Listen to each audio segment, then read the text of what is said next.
구약의 5대 제국하면 아수르를 시작으로 바벨론, 페르시아, 헬라, 로마 제국을 말합니다.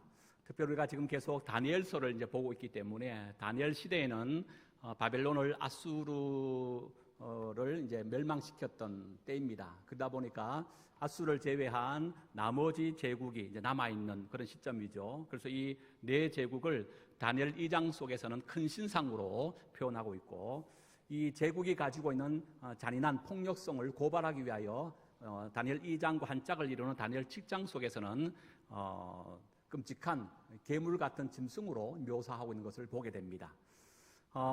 특별히 우리가 이 대제국 역사 가운데 영원히 멸망당하지 않을 것 같지만, 그러나 이 제국마저도 역사의 뒤안길에 흔적도 없이 사라지는 것을 또한 봅니다. 아마 일찍이 이것을 이사야가 알았든지 이사야 선지자는 꽃은 마르고 푸른 시드나 뭐만 영원하다 그랬습니까? 여호와의 말씀만이 영원하다라고 말씀한 이유가 바로 여기 있는 것 같습니다. 특별히 이런 패권 국가가 이제 시대의 뒤안길로 사라지고 그 세계의 어떤 격동의 그 순간의 소용돌이, 그 중심마다 늘 우뚝 서 있는 사람들이 있더라라는 것을 우리가 기억할 필요가 있습니다. 그 사람들은 다른 사람이 아니라 기도하는 사람들이었습니다. 예를 들면 주전 605년 바벨론이 이제 아수르를 멸망시키는 바로 그 시점, 바벨론이 아수르를 멸망시키고 그 여세를 몰아서 남마하여 남왕국 유다를 1차 침공합니다. 이때 포로로 끌려간 이가 우리가 잘 알고 있는 다니엘과 그의 세 친구들이었습니다. 다니엘은 포로지 한복판 바빌론에서 한 일이 무엇입니까? 다른 것이 아니었습니다. 뜻을 정하여 왕이 주는 포도주와 음식을 먹지 않겠다라고 결심을 하는 일이었습니다. 심지어는 그 사자굴에 던져질 것을 뻔히 알며도 불구하고 하루에 3번씩 예루살렘 성전이 세워져 있는 동쪽 창문의 문을 열고 그는 간절히 기도한 것을 또한 보게 되는 거지요. 그리고 금나라에서 은나라로 넘어가는, 곧 이제는 이 바벨론이 페르시아로 넘어가는 그 시점을 배경 삼아 얘기하고 있는 다니엘 9장, 그때가 이 바사 다리오 왕 원년이다 이렇게 말하지 않습니까? 그때 역시 다니엘이 한 일을 우리에게 소개합니다. 뭘 했습니까? 예레미야 성경책을 보는 중에 바벨론 70년 포로 이후에 다시금 예루살렘으로 귀환할 것이다 라고 하는 예언의 말씀을 읽고 그는 그 자리에서 바로 뜨겁게 이 예언의 말씀 그대로 되기를 원한다라고 기도한 것을 보게 됩니다. 그리고 이후 이제 페르시아가 헬라 제국 가운데 멸망당하는 그 바로 시점, 그 전에 이 페르시아 제국의 이 아하수에로 왕, 역사적으로는 크세스 왕이라고 소개하고 있는데요.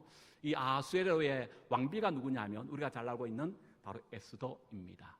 에스더와 그 위에 산촌 모르드게, 하만의 계략으로 페르시아 전역에 살고 있던 모든 유대인들이 몰살당할 위기에 놓여집니다.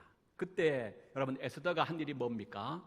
유다 모든 사람들에게 바로 3일 동안 금식 기도를 선포하게 한 거지요.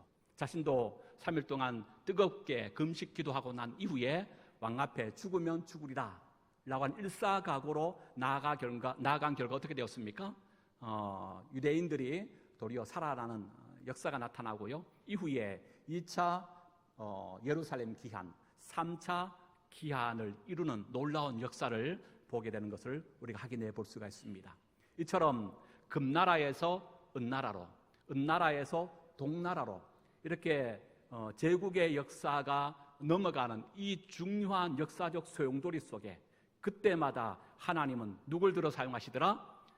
그럼에도 불구하고 기도하는 사람들을 통하여 하나님이 당신의 뜻을 계시하여 보여주시고 그 뜻을 또한 이루는 것을 목도하게 하시더라라는 것을 우리가 확인해 볼 수 있습니다.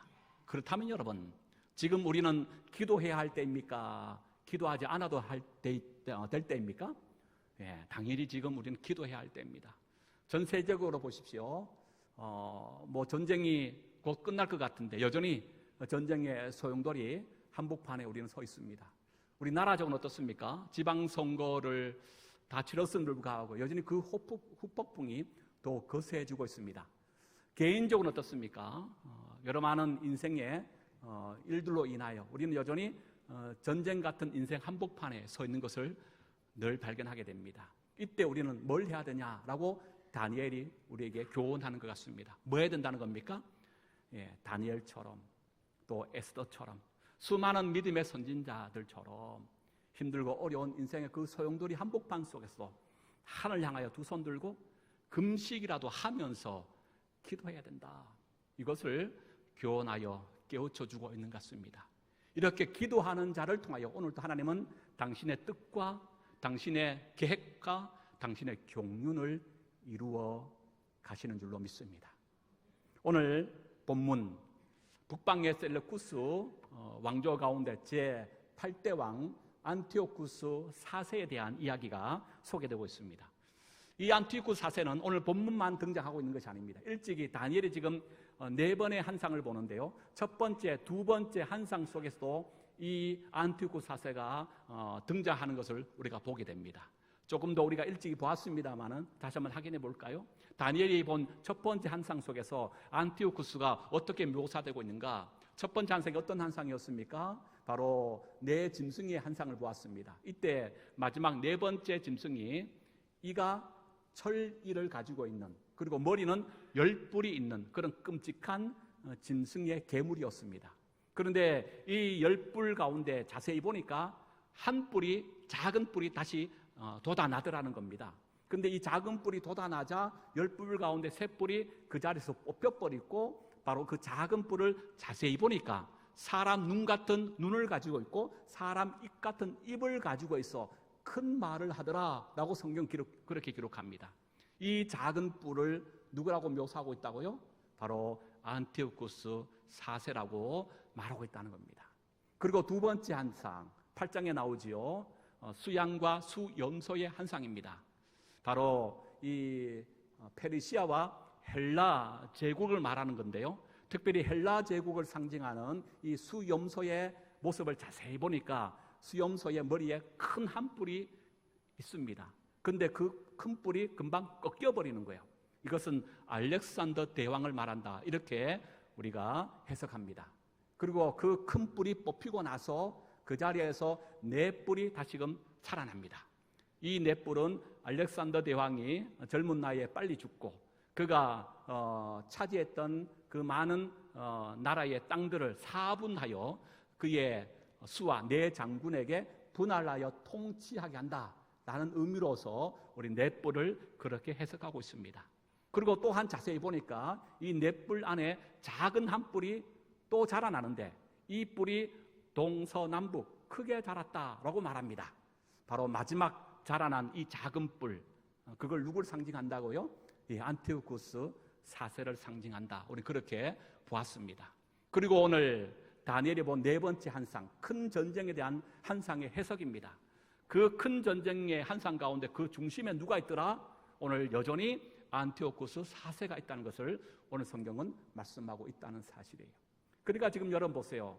안티오쿠스 4세에 대한 예언의 말씀이 한 번이 아니라 무려 다니엘의 네 번의 한상 가운데 세 번의 한상의 연속으로 등장하는 인물로 세워지더라는 겁니다.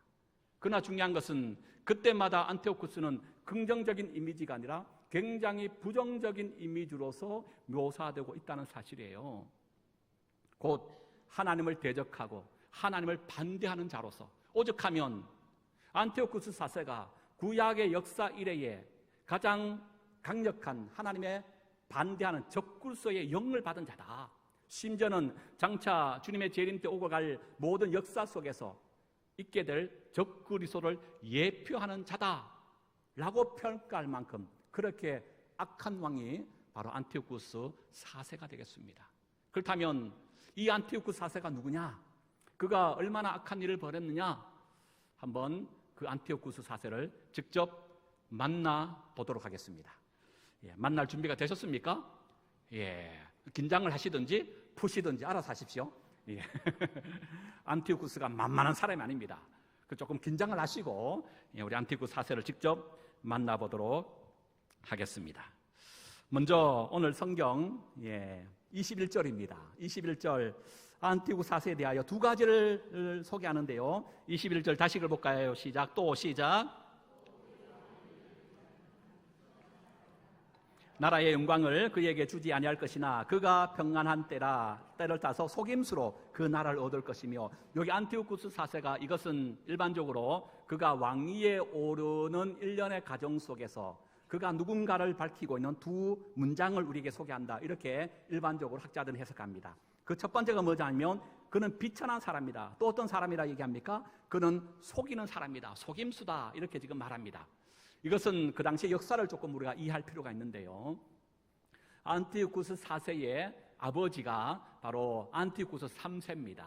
이 아버지가 이 셀루쿠스 왕조의 제6대 왕이 되어집니다. 그런데 이 안티오쿠스 3세가 말년에 로마와 큰 전쟁을 벌이는데 그만 패하게 됩니다. 그 전쟁의 패함으로 인하여 전쟁의 배상금을 천문학적으로 물 수밖에 없습니다. 그리고 무엇보다가도 왕족과 귀족의 사람들을 로마로 볼모로 잡혀가는데 약 한 역사 자료에 따르면 20명 정도가 볼모로 잡혀갔을 것이다, 이렇게 보고 있습니다. 그 볼모로 잡혀간 이들 가운데 누가 있느냐? 바로 안티오쿠스 4세가 있는 겁니다. 이 안티오쿠스 3세 왕에게는 두 아들이 있습니다. 첫째 장남이 셀루쿠스 4세고 차남이 안티오쿠스 4세입니다. 그러니까 장남은 두고 차남을 이 볼모로 잡아가게 한 것이죠. 그리고 이 볼모로 이 안티오쿠스 4세가 로마에 있는 중에 약간 어떤 문서에는 7년 얘기하고 또 어떤 이들은 13년 이렇게 보더라고요. 어쨌든 굉장히 긴 기간 동안에 로마의 볼모로 안티오쿠스 4세가 잡혀 있습니다. 볼모로 잡혀 있는 중에 바로 자신의 아버지인 안티오쿠스 3세가 죽었다는 부고를 듣게 됩니다. 이때 안티오쿠스 4세가요, 이 로마의 볼모로 잡혀 있는 중에 그가 속임수를 써서 그의 조카이자 또 한편 안티오쿠스 3세가 죽었기 때문에 장남인 셀루쿠스 4세를 왕으로 세웁니다. 바로 그 셀루쿠스 4세의 아들을 몰래 로마로 부릅니다. 그리고 이차저차 속여서 그를 볼모로 삼게 하고 자신은 풀려나게 되는 거예요. 그리고 안티오쿠스 4세가 이제 고국으로 가는 중에 자신의 형이자 지금 셀루쿠스 왕조의 제7대 왕으로 얼마 전에 세워졌던 이 셀루쿠스 4세가 암살하여 죽었다는 소식을 들었습니다. 그러니까 왕이 죽었으니까 다음 왕순이 누굽니까? 그의 아들이 돼야 되는 거잖아요. 근데 아들은 지금 로마의 볼모로 잡혀 있는 꼴입니다. 자연스럽게 바로 이 안티오쿠스 4세가 셀루쿠스 왕조의 제8대 왕으로 세워지게 됩니다. 그러니까 지금 오늘 성경 그를 말할 때 비천한 사람이다 라고 말한 이유는 무슨 의미겠습니까? 그는 왕될 자가 아니었다는 겁니다. 장남이 아니고 차남에 불과했다는 거예요.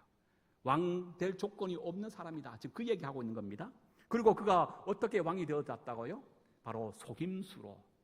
이렇게 하여 왕이 된 인물이 누구냐? 그가 바로 안티오쿠스 4세임을 성경은 지금 말하고 있다는 겁니다. 왕이 되고 난 이후에도 그가 어떤 인물이었는가? 성경은 몇 구절을 통하여 그의 왕된 이후의 삶을 우리에게 소개합니다. 먼저 23절을 볼까요? 23절을 봅니다. 시작. 그와 약주한 후에 그는 거짓을 행하여 올라올 것이요. 그러니까 약속을 하고 난 이후에 약속을 밥 먹듯이 여러분 내팽개치는 사람, 그가 누구다? 그가 역시 안티오쿠스 4세였다는 겁니다. 이 말은 앞에서는 평화를 말하지만 뒤에서는요, 전쟁을 도모하는 인물이었다는 사실입니다. 그리고 24절의 중반에 보니까 이렇게 말합니다. 그는 노력하고 탈취한 재물을 무리에게 흩어주었다. 자신의 측근의 사람들에게 뇌물 공세, 뇌물을 통하여 그들의 입을 막고 바로 자신의 편에 서도록 하는 이런 건모술수가 능한 자, 그가 누구였다고요? 바로 안티오쿠스 4세라는 것을 성경은 우리에게 말씀하고 있다라고 하는 사실입니다. 그런데 안티오쿠스 4세가 이 재위 기간 동안에 이 남방왕 로마이라고 얘기하는 바로 프톨레미 왕조입니다. 애굽을 중심으로 한 프톨레미 이 왕조를 쳐들어가서 전쟁을 벌이는데, 두 번 전쟁 벌이면, 어떤 이는 뭐 3번 전쟁 한다 하는데, 어쨌든 간에 첫 번째 전쟁에서는 대승을 합니다. 그 두 번째 전쟁을 하는 중에 마지막 승리하려고 하는 그 시점에 있을 때 로마가 개입하여 이 애굽을 보호함으로 성공을 하지 못하는 거예요. 결국 실패하게 됩니다.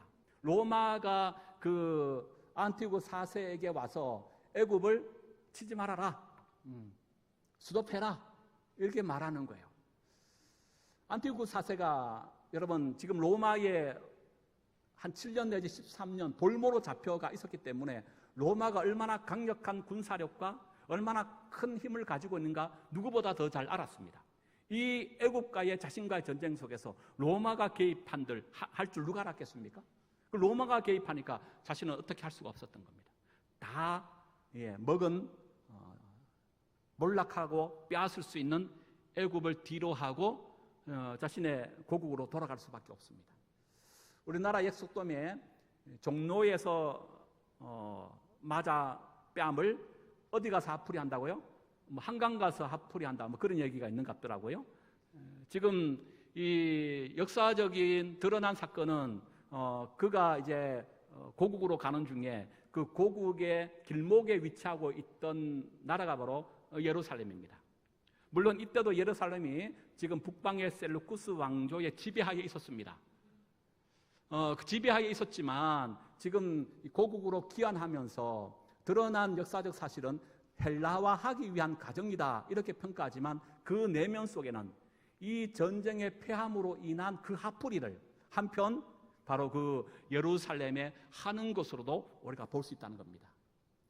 그러면서 그가 얼마나 잔인한 행동을, 그 잘못된 일들을 예루살렘에 자행했던지 오늘 성경 속에는 한 구절로서 그 내용을 이렇게 소개합니다. 31절 한번 볼까요? 31절입니다. 시작. 군대는 그의 편에 서서 성소 곧 견고한 것을 더럽히며 매일 드리는 제사를 폐하며 멸망하게 하는 가증한 것을 세웠다. 이렇게 지금 성경은 보고 있습니다.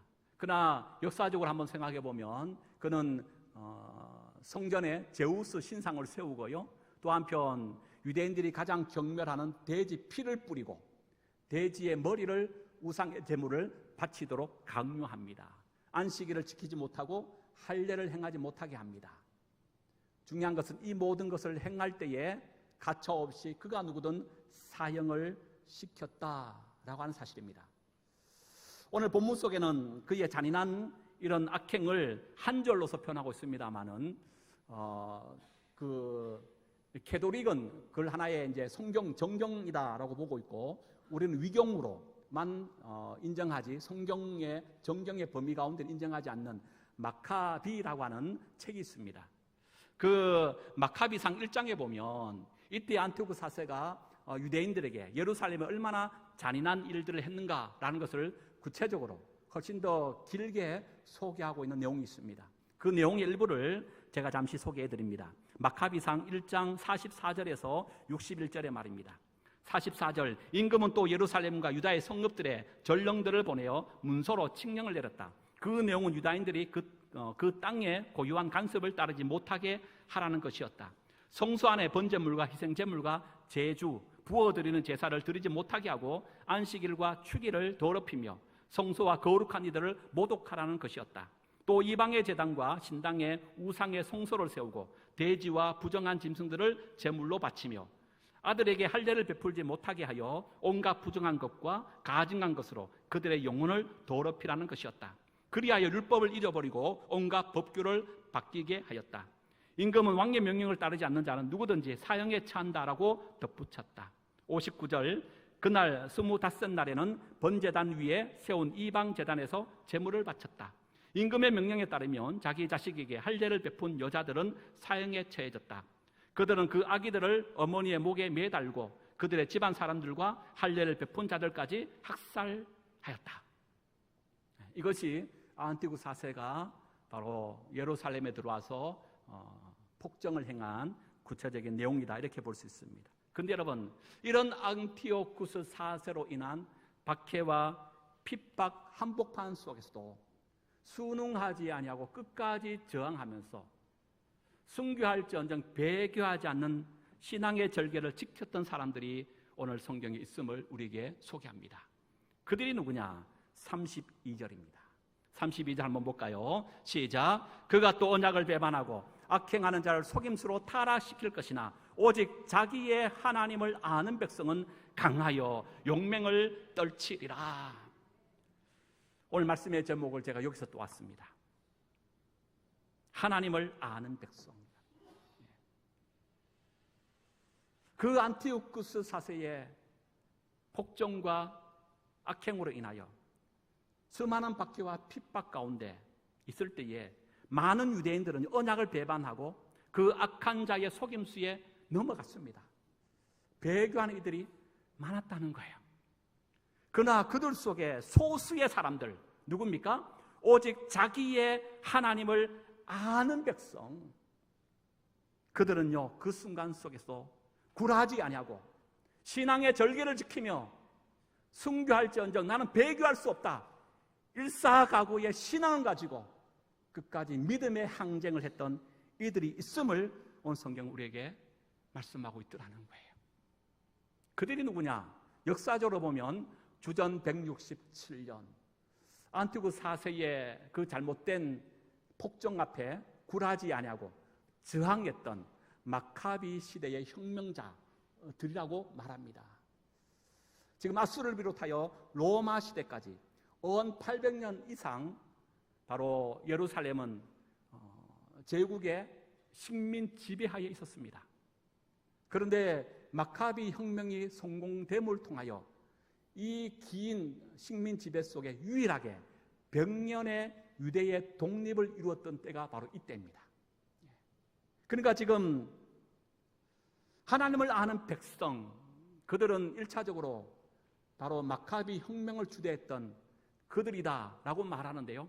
이들이 나중에 신약시대에 누구로 나타나냐면 바리새인들로 나타납니다. 여러분, 바리새인이 누굽니까? 그들은 평신도를 중심으로 한 하나님 나라 운동을 펼쳤던 자들입니다. 그들의 신앙의 중심에는 뭘 잡고 살았냐면 바로 오직 말씀과 기도였다는 사실입니다. 여러분, 그러기에 여기 하나님을 아는 백성은 지금 누굴 말하고 있는 겁니까? 지금 다니엘이 계속 강조하는 것이 무엇입니까? 역사의 소용돌이 그 한복판 속에서도 굴하지 아니하고 그 중심에 우뚝 서 있는 그 사람들이 누구냐? 보라고 지금 말하고 있는 것 아닙니까? 그들이 누구였다는 겁니까? 기도하는 사람들이었다는 거예요. 이 박해와 핍박 한복판 속에서도 바로 다니엘처럼, 에스더처럼, 수많은 믿음의 선진들처럼 뭐 하라? 기도하라고 지금 외치고 있는 거예요. 여러분, 바로 이것입니다.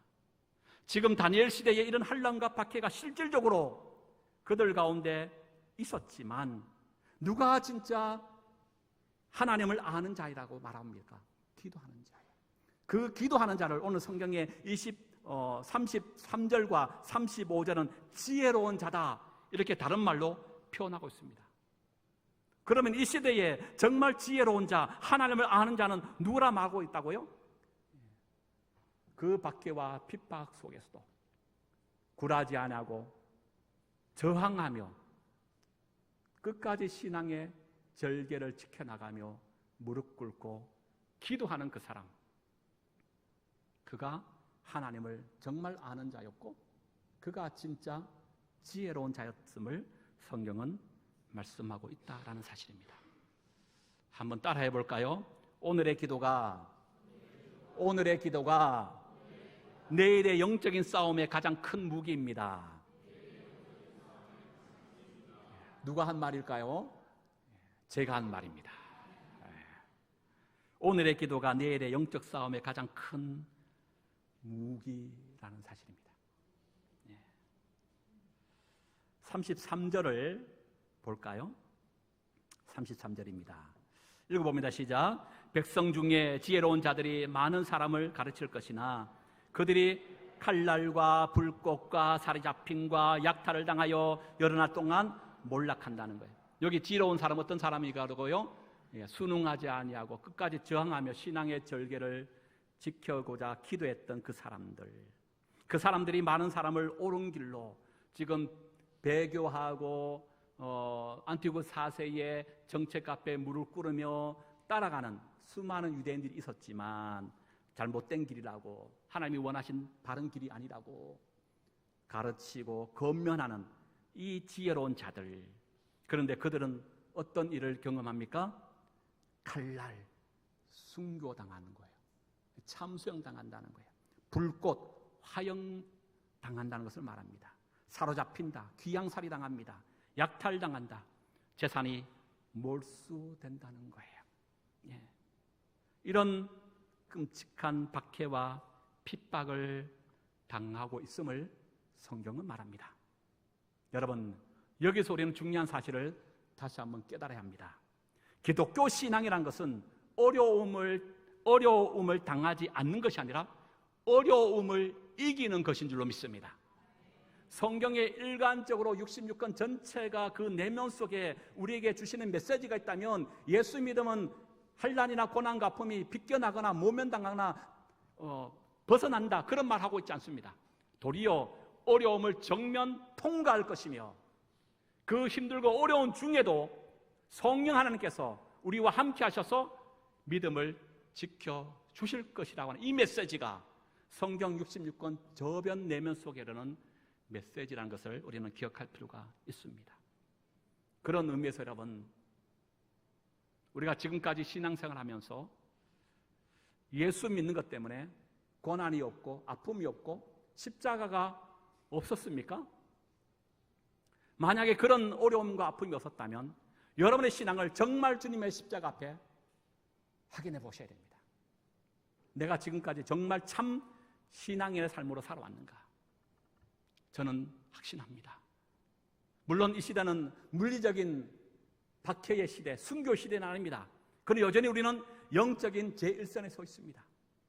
지금도 우리는 정말 바르게 신앙생활하고요, 바르게 예수 믿으려고 하면 할수록 얼마나 많은 박해와 어려움이 있는지 몰라요. 당장 여러분, 우리는 바른 예수를 믿기 위해서는요, 포기하고 내려놓고요, 또 나가서 세상 가운데 손가락을 당하고 어려움을 경험할 때가 얼마나 많은지 몰라요. 예수 믿는 것 때문에요, 감정도 함부로 드러내지 못하고요, 참고 인내해야 될 것도 많고요, 함부로 말하지 못하는 그런 때도 많잖아요. 그것이 저는 박해의 한 모습이라고 생각해 봅니다. 이런 때 여러분, 우리는 어떻게 해야 됩니까? 다른 것 아닙니다. 기도하셔야 합니다. 금나라에서 은나라로, 즉 은나라에서 동나라로, 동나라에서 이 철나라, 로마 시대로 넘어가는 그 중요한 상황 속에서 페르시아 제국 가운데 유대인들을 가장 악랄하게 박해했던 안티오쿠스 4세를 조망해 보여주면서 이 박해의 시대에 성도 여러분, 여러분들도 기도하셔야 합니다. 기도만이 믿음을 저버리지 아니하고 끝까지 신앙의 절개를 지킬 수 있는 유일한 비결입니다. 이 말씀을 우리에게 던지고 있습니다. 마지막 하나만 보고 말씀 마칠까요? 35절입니다. 35절 읽어봅니다. 시작. 또 그들 중 지혜로운 자 몇 사람이 몰락하여 무리 중에서 연단을 받아 정결하게 되며 희게 되어 마지막 때까지 이르게 하리니 이는 아직 정한 기한이 남았습니다. 여기 보세요. 지혜로운 몇 사람이 몰락당한다. 이 말은 뭡니까? 순교당한다는 거예요. 사람들이 보는 많은 앞에서 순교를 당합니다. 참수형 당하고 하염 당합니다. 그런데도 불구하고 그걸 바라보는 많은 무리들이 신앙의 해를 빠지고 두려워 떨어 예수를 부인하고 안티고 4세의 그 무릎 앞에 꿇는 자가 아니라 도리어 어떤 자가 있다? 연단의 기여로 삼고 정결의 삶으로 살아가며 도리어 어떻게 하고요? 자신을 희게 되는 기여로 삼는 자들이 생겨나기 시작했다고 지금 말씀하고 있습니다. 그렇습니다. 하나님께서 때로 악인의 형통과 교회의 고난을 허락하신 이유가 여기 있는 것 같습니다. 고난은 하나님의 백성을 파멸시키는 지옥불이 아니라 우리 속에 있는 세상의 찌꺼기를 태우는, 우리를 순금처럼 연단하며 정결하게 하고 희게 만드는 하나님의 거룩한 용광로라고 하는 사실입니다. 말씀을 마칩니다. 사랑하는 여러분, 오늘날 우리가 살아가는 이 시대는 다니엘 11장의 안티오코스 시대와 너무나 닮았다라고 저는 생각합니다. 눈에 보이는 핍박은 없을지라도 수많은 미디어와 문화, 세상의 가치관이 우리의 성전을 더럽히고 예배를 폐하려 조용하고 강력하게 쓰나미처럼 밀려들어오고 있습니다. 세상이 거대해 보이고 내가 초라해 보일 때에 오늘 주신 말씀을 기억하십시다. 오직 자기의 하나님을 아는 백성은 강하여 용맹을 떨치리라. 내 인생의 주인이 누구이며 이 세상의 역사를 끝내고 심판하실 분이 누군지를 분명히 아는 그 사람, 세상의 풍조에 비겁하게 순응하지 않는 자입니다. 당장의 불이익과 고난 앞에서도 영적 용맹함을 발휘하는 좁은 길을 걸어가는 사람입니다.